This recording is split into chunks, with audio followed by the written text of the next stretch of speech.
우리 교회 금년 표어를 한번 외쳐보겠습니다. 영혼구원. 여러분의 영혼이 모두 잘 되셔서 영혼이 잘된 같이 범사가 잘되고 강건하시기를 축원합니다. 어저께 담임 목사님 문자를 받았습니다. 프랑스 남부 어느 지역인데 프랑스 교회가 역사적으로 아주 유명한 역사의 현장에서 자기가 설교를 맡아서 잘했다 그렇게 말하더라고요. 그리고 절대로 부탁하는 것은 이번 주일날 설교 잘 부탁합니다 또 그랬더라고요. 제가 그 문자를 받고 저도 답을 보냈습니다. 감사하다 하는 말과 자랑스럽다 하는 말과 건강하게 잘 마치고 귀국하시라고 그랬습니다. 이런 얘기를 하면은 여러분의 담임 목사님을 응원하는 박수를 보내야 합니다.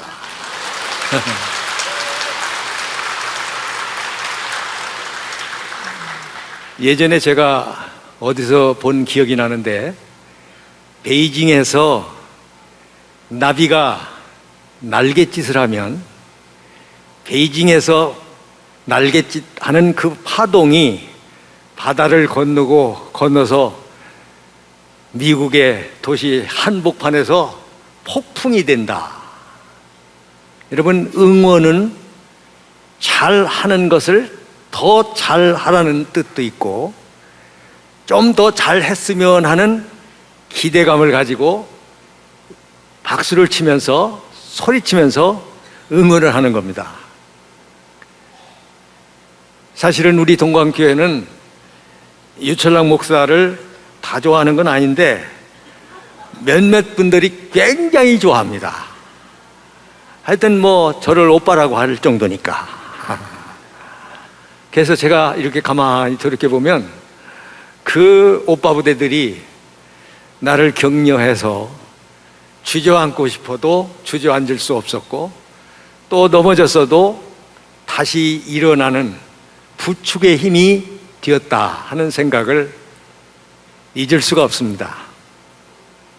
나를 좋아하는 권사님들 너무 오래는 살지 마시고 적당히 사시고 절대로 병들어서 자리에 눕지 말고 건강한 모습으로 두 발로 잘 걸어 다니다가 아주 편안하게 가셔서 죽음을 통해서도 후손들에게 은혜를 끼치고 하나님께 영광 돌리시기를 축원합니다. 신명기에 보면 그런 말씀이 있습니다. 하나님께서 제사장 아론과 그 아들들 제사장들에게 이렇게 말합니다. 이스라엘 자손들을 이렇게 축복하라. 여호와는 내게 복을 주시고 너를 지키시기를 원하며 여호와는 그 얼굴을 내게 비추사 은혜 베푸시기를 원하며 여호와는 그 얼굴을 내게 향하여 평강 주시기를 원하노라. 이와 같이 내 이름으로 이스라엘 자손에게 축복할지니 내가 그들에게 복을 내리리라. 제사장은 말로 백성들을 축복하고 제사장이 축복한 말처럼 하나님께서 그들에게 복을 주신다 그 말입니다. 여러분 잘 아시는 야곱의 어머니는 어떻게 해서라도 야곱이 복을 받고 잘 살기를 원했어요. 그래서 앞 못 보는 아버지를 속이고 사냥을 해다가 요리를 해서 나를 대접해라. 그러면 내가 너를 마음껏 축복하겠다고 이삭이 말하는 것을 그 어머니 리브가가 듣고 야곱에게 축복하기 위해서 집에 있는 짐승 빨리 잡아. 내가 요리해 줄게. 엄마 그러면 안 돼. 야곱이 그러는 거예요. 그러다가 발각되면 축복은커녕 내가 저주받는다고. 그때 그 어머니가 뭐라 그러냐면요, 걱정 말고 내가 하라는 대로 해. 저주는 내가 받고 축복은 내가 받아라. 저는 오늘 이 성경을 너무나 잘 아는 말씀입니다만은 읽으면서 이런 생각이 들었어요.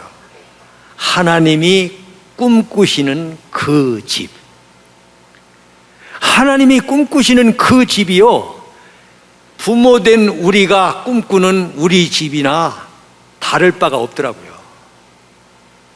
내가 꿈꾸는 우리 집이 이랬으면 좋겠다 그랬는데, 아니, 내가 꿈꾸기 전에 하나님이 먼저 이런 집을 꿈꾸고 계셨다 하는 거예요. 그럼 하나님이 꿈꾸시는 그 집은 어떤 집이냐? 오늘 읽은 말씀에 보면 후손이 강성한 집입니다. 따라서 해볼까요? 후손이 강성한 집. 본문 2절에 보면 그의 후손이 땅에서 강성함이요 정직한 자들의 후손이 복이 있으리로다 라고 했어요. 여러분, 강성이라는 말은 굉장히 강한 이미지입니다. 전투적인 이미지입니다. 강성하다고 하는 이 말은 정복자의 의미입니다. 정복자는 치고 들어가는 겁니다. 남의 것을 빼앗는 겁니다. 그게 정복자예요. 근데 하나님께서 하나님의 형상대로 사람을 지으시고 그 코에 생기를 불어넣으셔 생명이 되었는데, 하나님이 지으신 인간의 본질이 뭐냐면은 땅에 있는 모든 것을 다스리라, 정복하라 그랬거든요. 그러니까 하나님의 백성은 유약한 게 아니에요. 비실비실한 게 아니에요. 당당한 거예요. 열등감이 있는 게 아니에요. 낙관적이에요. 긍정적이에요. 아주 적극적이에요. 하나님이 꿈꾸는 그 집은 어떤 집이냐면 후손이 강성한 집이에요. 여러분, 여러분의 자녀가 어디 가서 맞고 들어오면 아이고 귀여운 거 잘 맞고 들어왔어 그러고 입 맞춰 주겠어요? 등신같이 왜 맞고 다녀 이 바보야, 힘없거든 물어뜯어. 어떤 개그맨이 쓴 글을 읽어보니까 자기는 키도 너무너무 작고 누구하고 붙을 수가 없어. 게임이 안 되는 거야. 그 맨날 의도 터지고 집에 들어오는 거예요. 엄마가 그냥 화가 나가지고 소리를 지르는 거예요. 이놈의 새끼, 네 밥 먹고 왜 맞아? 힘이 없으면 물어 뜯기라도 해. 약값은 내가 물어줄게, 이 새끼야. 그리고 막 엄마가 화가 나가지고 아주 독을 품고 아들을 한테 화풀이를 하시는 거야. 그래가지고 이 조그만 아이가 어려서부터 공부를 한 게 아니라 운동을 했어요. 조그만한데 긴 팔을 치고 들어가는 거예요. 못하는 운동이 없는 거예요. 근데 그 운동을 하는 것이요, 공부한 누구보다도 더 잘 나가는 그 사람의 길이었어요. 여러분, 공부만 가지고 인생이 결판 나는 건 아니거든요. 그래요. 신명기 11장에 보면은 너희는 내가 오늘날 너희에게 명하는 모든 명령을 지키라. 그리하면 너희가 강성할 것이요 너희가 건너가서 그 땅을 얻을 것이며 그 날이 거기서 장구하리라 라고 했어요. 여러분, 가나안 땅을 하나님이 주셨지만 그냥 주셨어요? 껍데기 벗겨서 입에다 넣어줬어요? 아니에요. 가나안 땅에는 자기들보다 키가 엄청나게 큰 거인들이 살고 있었어요. 도저히 맞설 수 없는 상대들이 7족속이 살고 있었어요. 그런데 그 땅을 치고 들어가서 그 땅을 정복하려면 강성해야 된다는 거예요. 강성해지려면 어떻게 해야 되느냐 하면은 하나님의 명령을 듣고 지키라는 거예요. 여러분, 군대 갔다 오신 남자들은 다 경험한 바입니다만은 저는 사병 생활을 했잖아요. 육군사관학교 출신하고 3사관학교 출신하고 학군단 출신 장교들이 있잖아요. 다 경험해봤어요. 우리 중대장님이 육사 출신이에요. 계급이 겨우 대위, 밥풀떼기 3개. 근데 지휘봉을 탁 들어요. 자기가 대대장 된 것 같아 벌써. 사단장 된 것 같아 벌써. 폼이요 딱 이렇게 걸어요. 딱 걸어요. 육군 대위인데도 걸어가다 보행을 할 때도요 직각 보행을 해요. 왼쪽으로 가려면 이렇게 도는 게 아니야. 탁 돌아버려 그냥. 그리고 중대장실에 긴 거울이 이렇게 놓여 있는데 그 앞에서 폼을 잡는 거야. 그리고 지휘봉을 흔들어 보이는 거야. 내가 본 그분은 별을 달 꿈을 갖고 있더라고. 아주 군인으로서 충성심이 있어요. 열심히 공부를 해요. 그 뒤로 뭐 소식 모르죠. 어떻게 되셨는지 그분. 내가 언젠가 중위 계급장을 달고 소대장 근무하고 있는 어떤 분과 제가 중대 본부에서 근무를 하니까 우리 사무실에서 내가 저녁에 경비 서는 날 저녁에 경비 서는 날 우리 식으로 얘기해서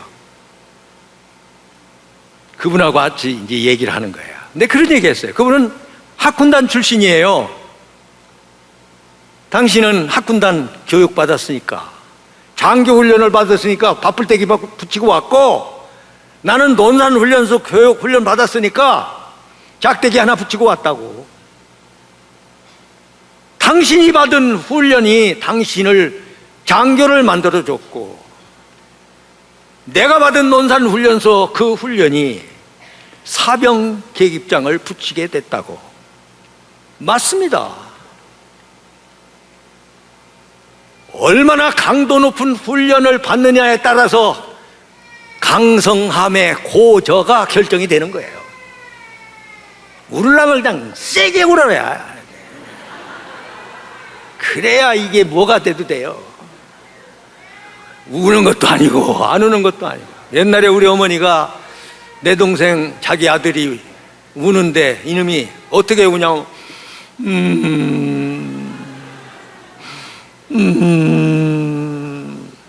눈물은 줄줄 흐르는데 입도 안 벌리고 울어. 그러니까 우리 어머니가 뭐라고 그러냐면은 야 이놈아 울으려면 입 벌리고 울어.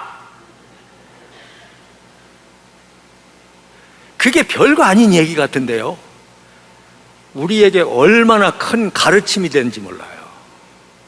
울으려면 입 벌리고 울어. 슬픈 일이지만 크게 울어. 왜 입 닫고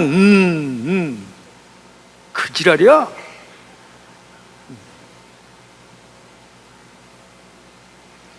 여러분 제가 오늘 드리고 싶은 말은 뭐냐? 강성하려면 하나님의 명령을 따르면 된다는 거예요.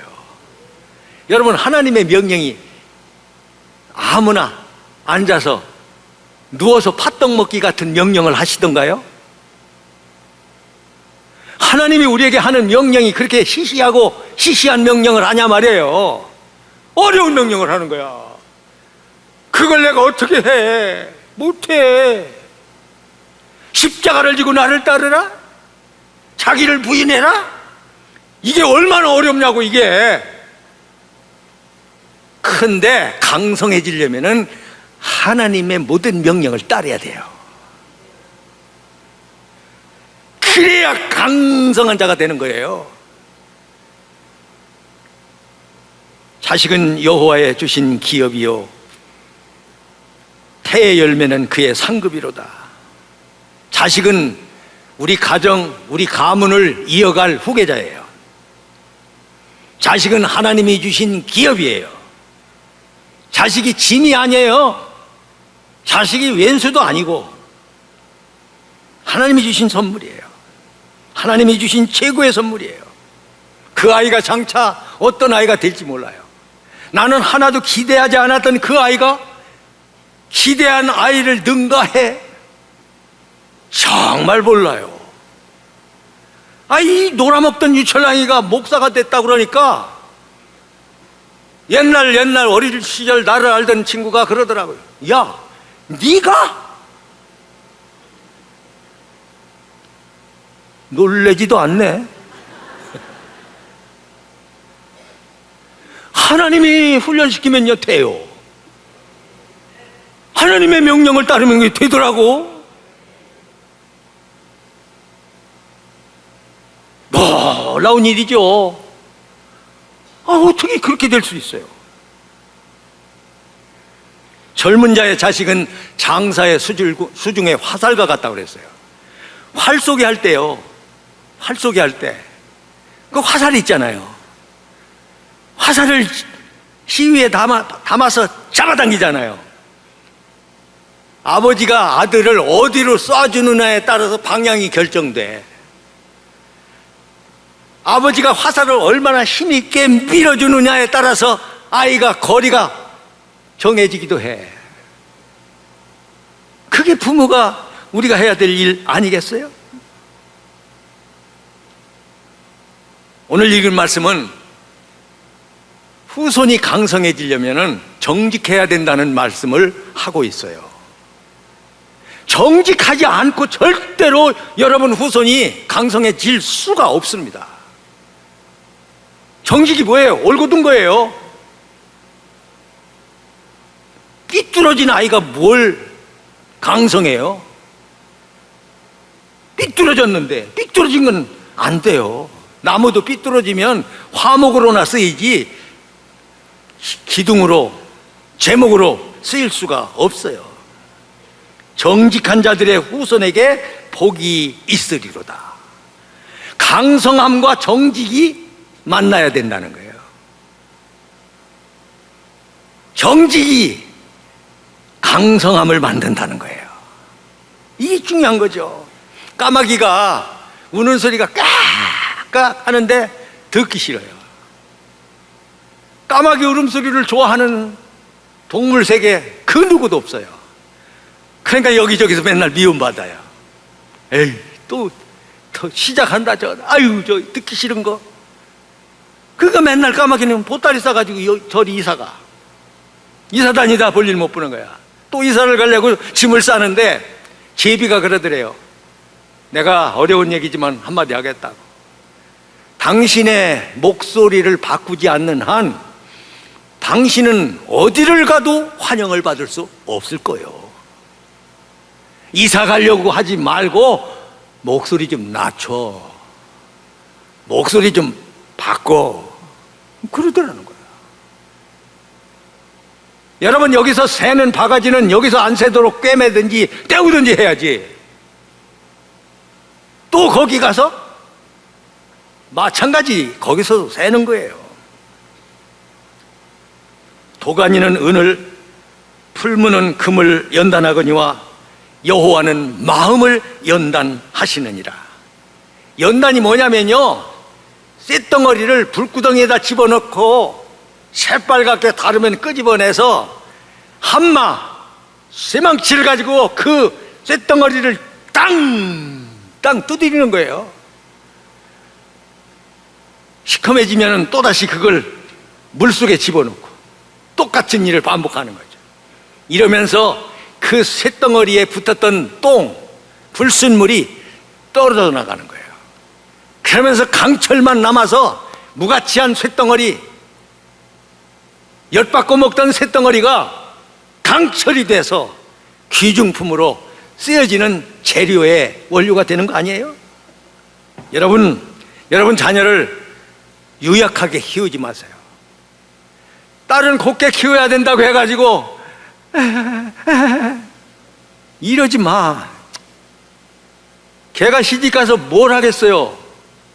어떻게 이 험한 세상을 살겠어요? 사랑하는 건 좋아. 병든 사랑을 하면 안 돼요. 사랑하기 때문에 미워한다는 그 말도 몰라? 아직도 아리송해? 참나. 여러분의 후손이 정직에 기초하여 강성하시기를 축원합니다.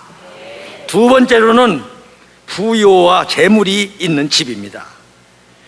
부와 재물이 그 집에 있으며 그 공의가 영구히 서 있으리로다. 오늘 읽은 3절이에요. 여러분 살면서 뭐 때문에 힘들어요? 사춘기 딸, 아들 때문에 지금 힘들어요?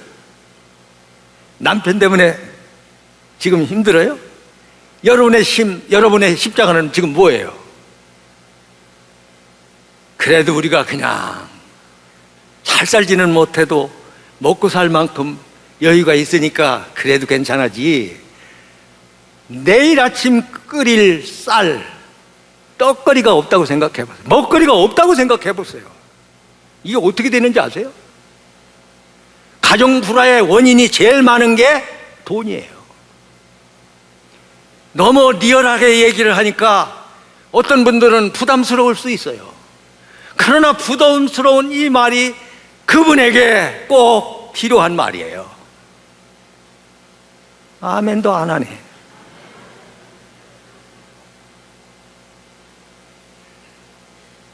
여러분, 도둑질 왜 해요? 돈 때문에. 사기 왜 그래요? 남 잘 되는 거 보고 시기 왜 그래요? 나보다 나은 누구를 보고 못 견디는 거잖아요. 살인, 도박, 전부가 다 돈 때문에 그래요. 경제적으로 안정이 안 되면 교회 오는 것도 힘들어져요. 누가 뭐라고 안 하는데 괜히 혼자 힘드는 거야. 제가 충청도 부여가 고향이잖아요. 김종필 씨가 얼마 전에 돌아갔는데 그분이 우리 고향 선배 어른이야. JP의 고향이야, 내 고향이. 그분이 돌아가기 전 책을 하나 내놓고 돌아갔어요. 살아있는 그대들에게. 제가 책을 사서 읽었어요. 거기 한 줄의 글이 참 와닿았어요. 무왕산이 무왕심. 무왕산이 무왕심. 이게 무슨 말이냐면은 생활이 안정되지 않으면 마음을 안정시킬 수가 없다. 여러분, 생활이 안정되지 않으면요, 마음이 안정되지 않아요. 그만큼 현실 문제가 물질, 돈 문제라 그 말이에요. 저는 그 말을 읽으면서 그분이 30대 초반에 국가 경영에 참여를 했는데 맨 땅에서 한국 경제를 세계 10위권으로 끌어올리는 토대를 만든 한국 정치, 토대를 만든 한국 기업, 누가 우습게 봐요? 그가 했던 일을 누가 깔보겠냐고요. 그분이 군사혁명 일으킬 때 초안을 했다는 말 한마디 귀절이 내 머릿속에 남아있어요. 우리는 민족 중흥의 역사적인 사명을 띠고 이 땅에 태어났다. 야, 저는요 그 공약을 암송할 때요 머리끝이 쭈삣쭈삣 올라갔어요. 야, 멋있다. 민족 중흥의 역사적인 사명을 띠고 태어났다는 거예요. 그런 정치 철학과 정신을 가지고 이분이 영어를 잘하고 머리가 좋아요. 김종필 씨가요 중학교 때 웬만한 문학전집 위인전 다 떼었어요. 중학교 2학년 때 영국의 처칠 수상 책을 마스터했다고 그러더라고. 그때만 해도 미국 군인으로서 유학을 갈 때요 지금처럼 비행기 타고 씩 가는 게 아니야. 배를 타고 몇 날 며칠 걸려서 미국을 간 거야. 여러분, 우물한 개구리가 세상에 나오면 와, 세상이 이렇게 넓어? 놀란 것처럼 이 김종필 씨가 젊으시대 놀란 거야. 놀래 자빠진 거야.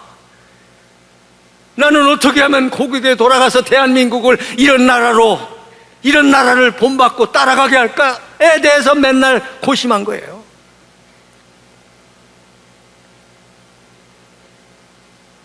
정부가 경영을 판단할 만한 능력이 여러분 있다고 생각하십니까? 지금 현 정부가 참 의심스러워요. 저는 백면서생이란 말이 있어요. 평생 공부만 해봤지 해본 일이 없는 거야. 아무것도 몰라. 책에서 공부한 것만 알아. 지식만 가지고 있는 거예요. 그러면서 세상 물정 모르는 사람들이 모두를 아는 것처럼 생각하는 것은 착각이고 자만 일런지 몰라요. 일전에 어느 대학 교수가 쓴 글을 참 재미있게 읽었어요. 13세에 돈을 버는 유대인. 제목이 그거예요. 13세에 돈을 버는 유대인. 얼마나 호기심이 생겨요. 제가 열심히 읽었어요. 그 내용의 주제가 뭐냐면 성인식에 관한 거예요. 바르 미츠바라고 하는 이 주제를 가지고 얘기를 했는데, 유대인들, 이스라엘 사람들은 13살 되는 생일날 성인식을 하는 거예요. 만 13세에. 그러면 그 성인식 날은 하객이 초청을 받고 몰려들어요.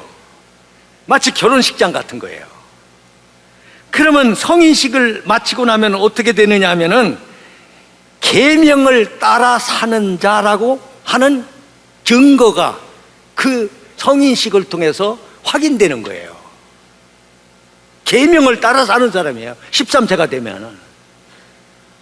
근데 1년 전부터 성인식을 준비해요. 그러니까 이제 준비가 끝나면요, 성인식 날 다 모여들잖아요. 몰려드는데 부조금을 가지고 온다네. 봉투. 뭐 많이 하는 사람도 조금 하는 사람도 있는데, 제일 많이 하는 사람이 누구냐면 그 아이의 할아버지 할머니가 제일 많이 한다는 거야. 할아버지가 유산을 주듯이 큰 돈을 주는 거야. 그러다 보니까 여기저기서 모아진 모든 돈이 생활 형편에 따라서 높낮이는 다르지만은 중산층 정도를 통계로 평균을 내보면 우리 돈으로 4천만 원 내지 5천만 원이 모아진다는 거예요. 그러지만 이 돈을 그 아이 이름으로 은행 통장을 열어서 통장을 그 돈을 하나도 빼쓰지 않고 아들, 딸에게 다 주는 거예요. 그리고 유대인들은 저녁 식사를 할 때 가족이 다 둘러앉아서 대화를 하잖아요. 그 이제 돈 통장을 맡겼으니까 어떻게 요새 어떻게 어디다 투자하니? 은행 이자 얼마나 늘어나는 거 뭐 하고 있니? 물을 거 아니에요. 자연히 주식에 대해서 얘기하고 세상 물정이 돌아가는 거에 대해서 어른들이 아이와 함께 얘기하는 거예요. 이게 말하자면 밥상머리 교육인 거예요. 요즘 밥상머리 교육이 없어요. 나는 밥상머리 교육에서 아버지한테 뭘 배웠냐면, 엄마가 상에 차려놓은 음식은 다 먹어라. 맛이 있든 없든 땡기든 안 땡기든. 그래가지고요, 아버지가 심지어 이렇게 가르쳤어요. 간장도 먹으라고 그러니까 젓가락으로 간장을 이렇게 찍어가지고 먹었어요. 진짜예요. 고추장도 먹기 싫은데 아버지가 먹으라고 그러니까 고추장도 찍어서, 숟갈로 찍으면 너무 많고 매우니까 젓가락으로 찍어서, 그랬어요. 어른들 지나가면 찍 지나가면 안 된다. 항상 어른들 앞에는 인사를 해라.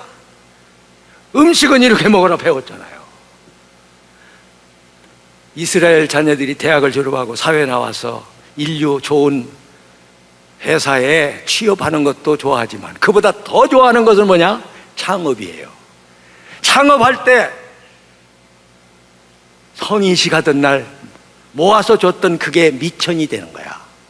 그리고 세월이 흘렀잖아요. 13살부터 23살까지만 해도 10년이 지나가니까 돈이 불어났잖아요. 이렇게 저렇게 늘어났잖아요. 여러분, 그것이 창업 자금이 되는 거야.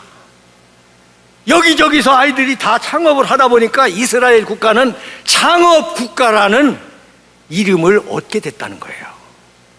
와, 내가 좀 더 일찍 이걸 알았더라면, 인생을 다 살고 난 지금에야 내가 이걸 알았네. 일전에 제가 파주로 이사를 가고 난 뒤 담임 목사님 너무 바쁘니까 오랜만에 애들을 데리고 우리 집에 왔어요. 우리 손자 초딩 3학년짜리에 대한 얘기를 하는데, 한서가 금괴를 사달래요. 그래서 내가 깜짝 놀라고, 웬 금괴를 사달래? 그랬더니 아빠는 그렇게 금괴 살 돈이 없다 그랬더니, 아니 진짜 말고 장난감 금괴 사줘 그랬대요. 그래, 장난감 금괴를 사줬다네. 그 장본인이 거기 있으니까 내가 확인을 또 해야 하잖아. 야, 너 금괴 받았어? 아빠가 사준 거 맞아? 예. 어디 있어? 여기 있어요. 주머니에서 꺼내는데 이걸 늘 가지고 다니는 거야. 그러면서 나는 부자가 될 거야. 왜 아빠는 공대를 안 가고 종교학과를 했어? 돈 많이 버는 그 길로 가지 왜 아빠는 목사가 됐어? 나는 부자가 될 거야, 씨.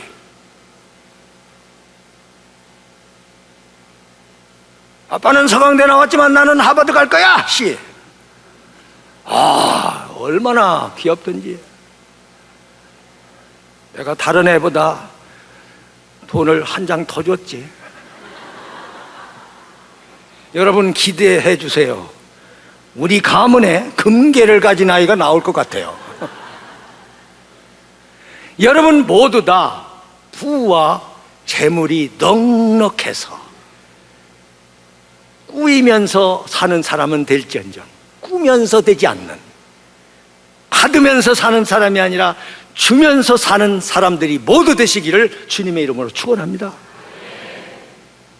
세 번째로는 흑암 중에 빛이 일어나는 집입니다.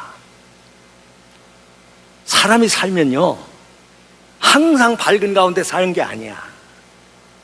내가 지금 어둠 가운데 있다고 해서 언제까지나 영원토록 어둠 가운데서 내가 이렇게 헤맬 것도 아니야. 밤이 지나면 새벽이 오고, 새벽이 오면 아침이 오리니, 이런 거예요. 하나님께서 지어주신 우리 인간 세상은 절반은 어둠이지만 절반은 낮이에요. 여러분 창세기를 읽어보세요. 낮부터 시작된 게 아니고 밤부터 시작됐어요. 밤이 되고 낮이 되니 한날이라는 거예요. 시작이 낮부터 시작되는 거 아니에요. 밤부터 시작되는 거예요. 흑암에서 시작하는 거예요. 유대인들이 성경을 놓고 토론을 벌이는 걸 굉장히 좋아하잖아요. 이스라엘 사람들의 문화가 토론 문화입니다. 토론 중에 뭐가 나오냐면요, 사람의 눈은 흰 창 안에 검은 창이 있다. 흰 창으로 사물을 보는 것이 아니라 검은 창으로 사물을 본다. 맞죠? 여러분, 지금 어둠에 있다고 해서 절망하지 마세요. 내가 우리 어머니한테 맨날 들었던 말이 있어요. 우리 아버지가 사업을 한다고, 사업을 하면 어떤 때는 돈을, 옛날에는 수표 같은 거 거래 안 하니까 현찰로 이 포대 같은 데다 담아가지고 현찰을 가지고 와요. 내가 우리 아버지가 사다 놓은 오징어를 먹으려고 벽장에를 베개를 놓고 이렇게 올라가서 그걸 꺼내다가 뭐가 있어서 이렇게 찢어보니까, 우와, 돈다발이야.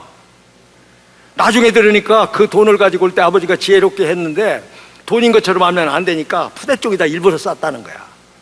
그리고 그냥 무슨 지푸라기, 꾸러기, 새끼 같은 걸로 이렇게 둘둘 말았다는 거야. 그러니까 차 안에 타고 올 때도 차 밑에, 버스 밑에다가 그냥 놓고서 발 올려놓고 그러고 왔대. 누가 의심하지 않게 하기 위해서. 그런 돈을 버는 날이 있었나 하면은 어떤 때는요, 농지에서 농사 지면은 집에 쌀 한 톨도 못 가요. 벼 하나도 못 가져오고 현지에서 다 매출해가지고 빚으로 다 떨이하고, 우리 집에 오는 것은 다 찌그러진 쭈그렁이. 그 좁쌀만한 쌀 옆에 조금 붙은 거, 그거 먹어서 죽 끓여 먹고 이렇게 살았어요. 여러분, 오늘 읽은 말씀 가운데 보면 이런 말씀이 있어요. 이 흑암 중에 빛이 일어나는 사람이 있는 거예요. 그 뭐라고 돼 있냐면은, 정직한 자들에게는 흑암 중에 빛이 일어나나니. 모든 사람에게 다 흑암 중에 빛이 일어나는 게 아니야. 누구에게? 정직한 자에게. 하나님 앞에 정직하게 살아가는 사람들. 이 사람들은 반드시 미래가 있다는 거예요. 끝이 있다는 거야. 여러분, 지금 흑암 중에 있다고 해서 낙심하지 마세요. 그게 끝이 아니에요. 맨날 어머니가 하는 말이 그거였어요. 야야, 그러지 마라. 음지가 양지되고 양지가 음지된단다. 왜냐면 우리 아버지가 일하는 토목공사 사장인데, 우리 아버지 밑에 와서 일해서 돈 벌어갈 때는 아이고 형님, 아이고 아저씨 이러다가 어려워지니까 돈 내놓으라고 우리 아버지 앞에 와서 톡을 이러는 거야. 나도 그걸 봤어요. 토목이라는 게, 토목공사라는 게 다리 놓는 공사, 지방에서 뚝 만드는 공사, 개울 파는 공사, 이런 거잖아요. 그게 어떤 때는요, 잘 될 때도 있지만 안 될 때가 더 많아. 우리 아버지는 말단 청부업자거든, 그때 당시. 그러니까 그런 사람들 보고 그러는 거야. 듣지 않는 데서. 야, 그러지 마라.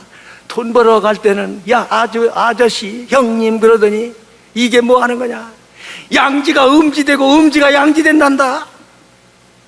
송대관 씨가 노래 불렀잖아요. 지그지그지그지그. 쨍하고 해 뜰 날 돌아온단다. 쨍하고 해 뜰 날 돌아온단다. 하나님은 빛이시라. 빛이 있으라 하신 그분이 빛이에요. 빛이신 그분이 빛이 있으라 하심에 빛이 있었고, 그 빛이 하나님 보시기에 쫙 뜨라 그러잖아요. 내가 다음 시간에 쫓겨가지고 주차장 때문에 신경을 많이 썼는데 3부 오니까 그게 없어지네. 여러분, 점심 한 끼 굶는다고 뭐 죽을 건 아니잖아. 그렇다고 해서 내가 뭐 여러분 눈치 없이 그렇게 막무가내는 아니야. 사랑하는 성도 여러분, 다윗이 그런 말을 해요. 왕의 능력은 공의를 사랑하는 것이라. 여러분, 왕에게 능력은 공의를 사랑하는 거라는 거예요. 공의를 사랑하는 왕, 공의를 사랑하는 지도자가, 우리 지도자가 될 때에 우리들에게, 우리 백성들에게 큰 힘이 되고 복이 되는 거예요. 그런 어려운 가운데서도 휘둘리지 않고 환경에 꼬꾸라지지 않고 통치하고 그 통치력을 발휘하는 것이 공의라는 거예요. 여러분, 옳지 못한 데서 무슨 빛이 나와요? 거기서는 빛이 나오지 않아요. 그 하나님께서 그런 말씀하셨어요. 명령은 등불이요 법은 빛이요 책망은 생명의 빛이라. 엘리야가 이세벨이 자기를 죽이겠다는 말을 전해 듣고 나서 깊은 산속으로 들어가 동굴 속에 숨어 있었어요. 이제는 끝내고 싶어, 인생. 이제는 적당하오니 나를 거둬가 달라고. 그때 하나님께서 엘리야의 그 동굴 앞에 와서 뭐라고 그래? 엘리야야, 내가 어찌하여 여기 있느냐? 여러분, 사랑해. 예. 이것만은 아니에요. 면박을 주고 면책을 하는 거, 이것이 숨은 사랑보다 낫다고 성경은 말해요. 엘리야가 하나님의 그 꾸중하는 야단을 맞고 그 동굴에서 나오잖아요. 그게 뭐예요?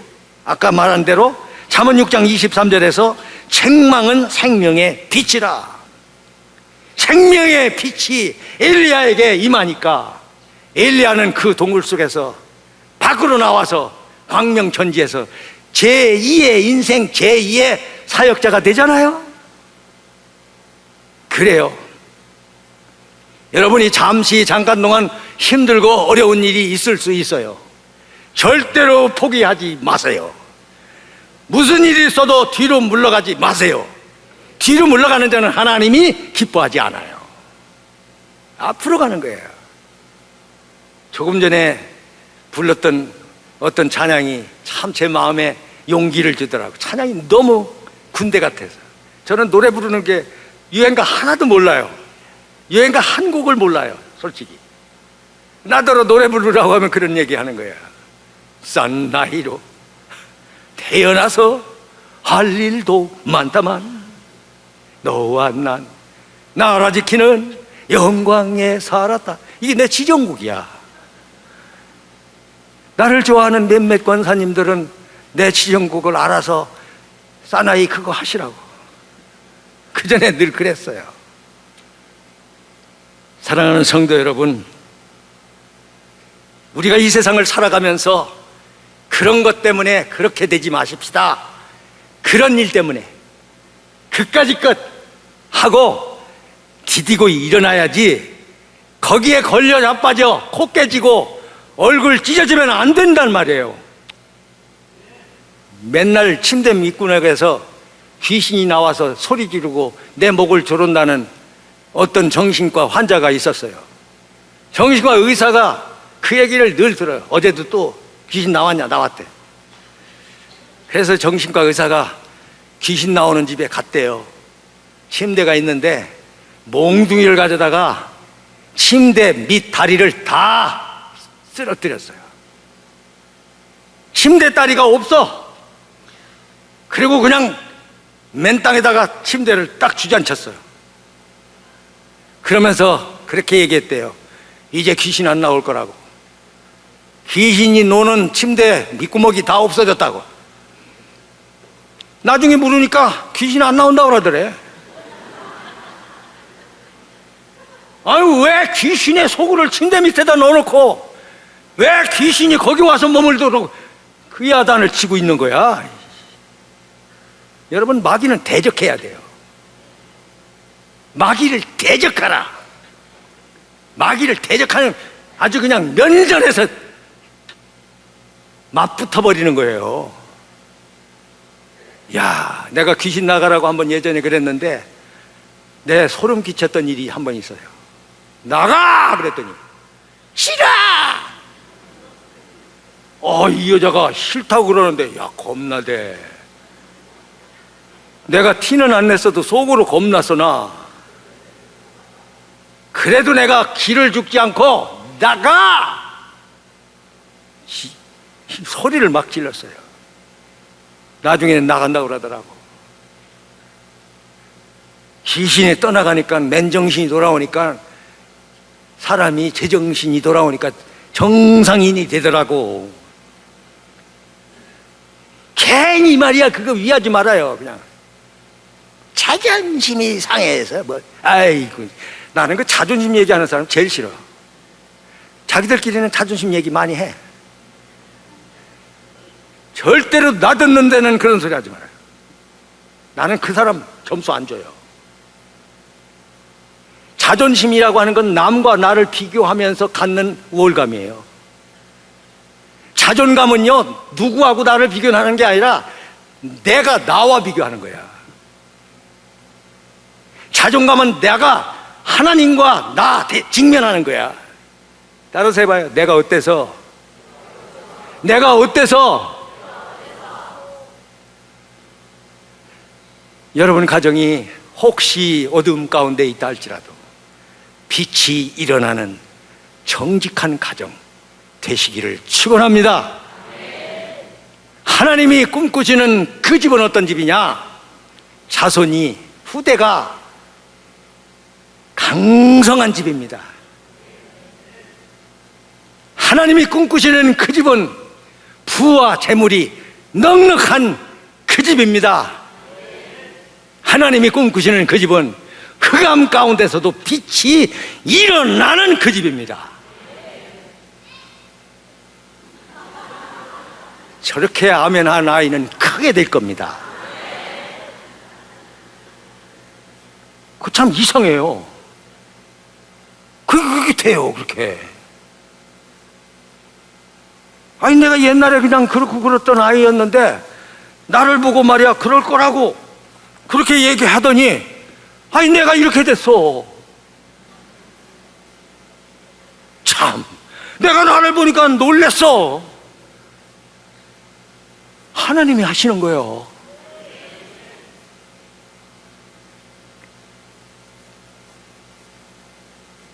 더 이상 길게 하면은 여담에 세우지 말라 소리가 이 자리에서 나올 거고, 그러면 다시 여기 올 수도 없을 거고, 그러니까 할 말은 많사오나 이만 줄이겠습니다. 여러분 모든 가정에 하나님의 꿈꾸는 그 꿈이 그대로 이루어지시기를 축원합니다.